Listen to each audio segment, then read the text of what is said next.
Syekh, kenapa engkau sebut Abu Hanifah rahimahullah? Oh, dia punya kurang ajar. Syekh jawab dengan membungkam dia. Syekh kata, Abu Hanifah imam. Imamuna. Syekh Saleh Fauzan sebut. Imam kami. Imam ahli sunnah.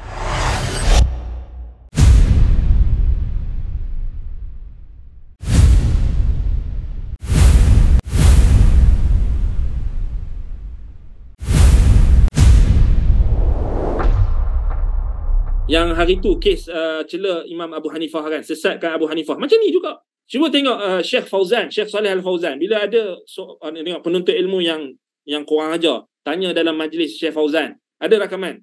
Dia iktiraf Syekh Fauzan. Dia nak menyanggah Syekh Fauzan di soalan dia. Syekh, kenapa engkau sebut Abu Hanifah rahimahullah? Oh, dia punya kurang ajar.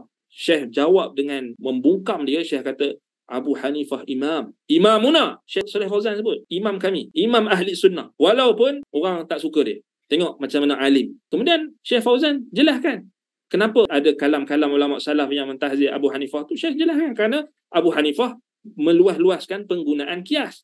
Kemudian Syekh Fauzan bawa ihtimal yang baik. Syekh Fauzan kata kerana Imam Abu Hanifah ketika zaman dia di Kufah, penyebar-penyebar hadis palsu ramai. Abu Hanifah dia wara', dia berhati-hati. Bagi Abu Hanifah, dia berijtihad. Kalau hadis-hadis palsu ni dah banyak disebarkan di Iraq ketika itu, lebih baik dia menggunakan kias. Bukan dia nak tolak hadis. Tengok macam mana ulama' taujih memberi pencerahan terhadap salah sangka orang terhadap ulama'. Syekh Saleh Al-Fauzan. Orang boleh kurang ajar dalam soalan tu tanya, Syekh, kenapa kau sebut limadha yatarahhamu ala Abi Hanifah? Kurang ajar.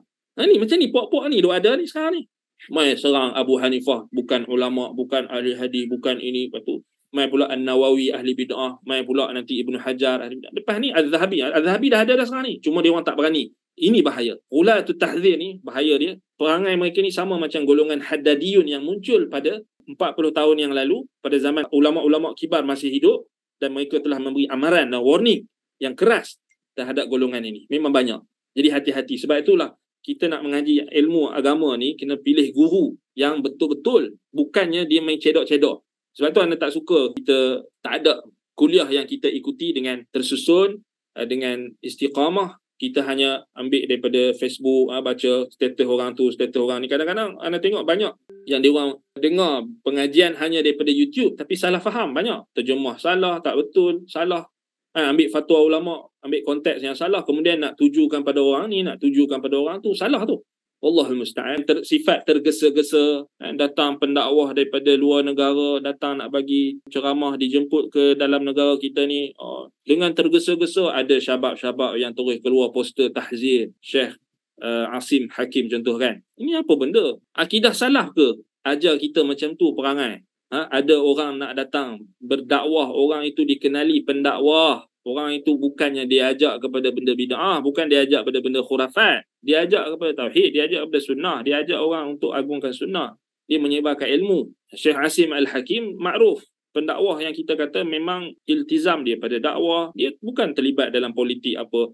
Kalau ada orang tanya dia soalan-soalan yang tertentu, pandangan-pandangan dia itu biasalah. Tapi kita nak ilzamkan orang ni ahli bid'ah, tahzir dan sebagainya. Ni sebahagian syabab yang tengok dah baru-baru ni. Tak dan lagi kawan tu nak mai keluar dah poster tahzir, sururi, hizbi, ikhwani, apa ni?